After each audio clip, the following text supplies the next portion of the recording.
Freediving brings you harmony and peace, a feeling of absolute happiness and all-consuming love towards everything you see around you. Isn't that worth doing?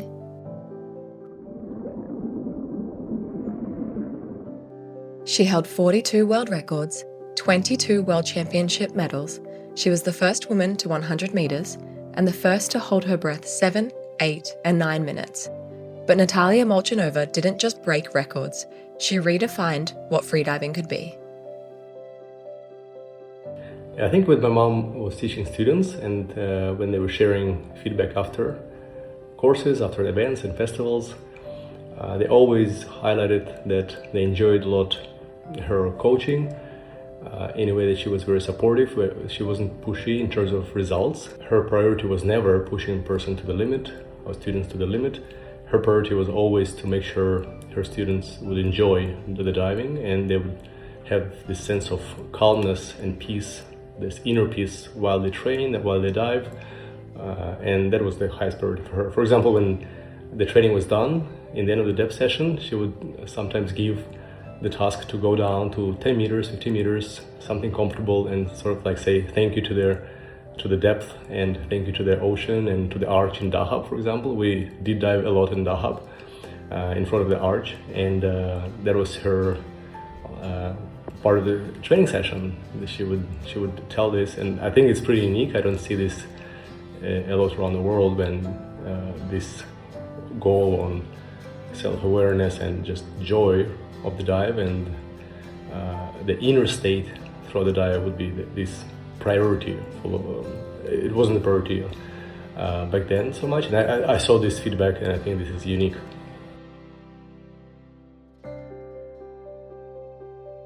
So it will be one mindset or one idea. I think my mom would want every freediver to carry with them. I think it's not being so much focused on the records, but being more focused so on their inner state. Enjoy the dive, enjoy the pressure, enjoy the breath hold, and explore your own potential, but not to try to exceed it in a way which is harmful for your body, for mental health as well. And she always wanted freediving to be a sport that contributes and adds to your mental health and adds to your physical health, but also mental health. And I think that's the mindset that she would promote nowadays, continue to do the same nowadays.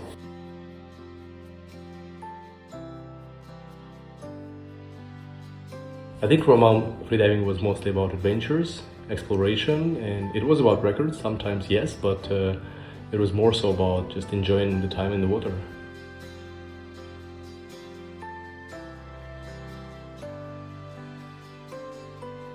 In early 2000, my mom brought into freediving a very structured training approach, and her vision was that besides courses and master classes in freediving, it's very important to have regular trainings. That was missing from the schools back then, and she introduced this training approach with a lot of attention to precise technique and a lot of attention to mental techniques, attention to concentration.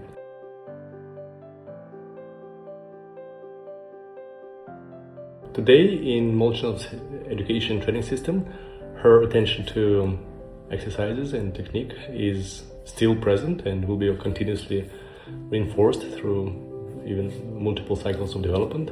We'll keep paying a lot of attention to technique, to making sure freediver is more efficient in the water, enjoys swimming in the water more so because of efficient technique, and prepare for the dive in a very calm manner through tidal breathing, very shallow breathing, and pays a lot of attention to relaxation in the first place.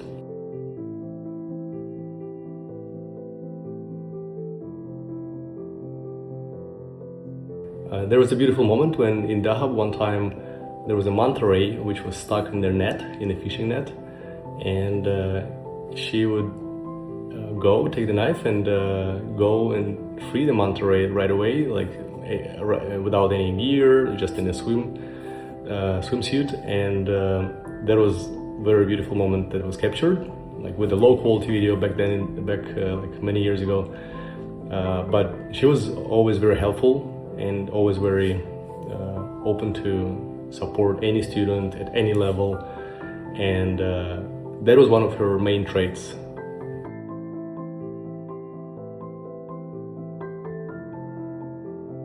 If I think of one lesson or one principle that stayed with me from my mom today, that'll be not to take competitions or the world championships, records too seriously. And there's lots of those competitions year after year, and it's more important to enjoy competing and not to push too much just for the sake of records, even though I do it sometimes and I can sometimes push it too far, but still remember that it's not something I must do or I need to do. Even some dives I might not enjoy always, but I really try to make most of my dives, or like 90% of my dives or more, to be enjoyable and not to treat competitions or world championships as their most important event in my life. It's an important event, yes, but I want to feel happy underwater and at peace as well.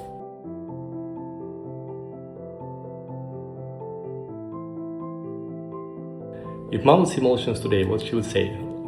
One thing that is the same now and before, that it's a lot of beginners, a lot of people who never tried diving or who never even tried swimming, who come into freediving, and she would be very happy to see that it's the same. I think now we see that majority of our students are beginners, level 1, wave 2, and of course there are experienced freedivers who would like to compete and they continue with wave 3, wave 4, dive deeper.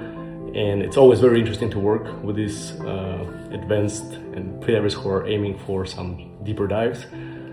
But my mom would be happy to see that there's a lot of interest from beginners, from explorers, those who want to just enjoy ocean and like ocean enthusiasts. And she would be happy to see there is a lot of this amateur freediving, this freediving for fun, for adventures is still there. And freediving is not too serious, and there's a lot of events, festivals that support that. I think she'll be very happy with that.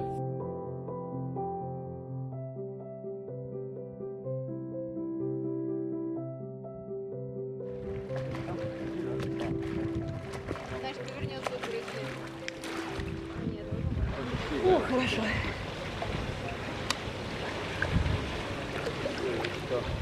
Саш, ты меня поменьше снимай. Я понял.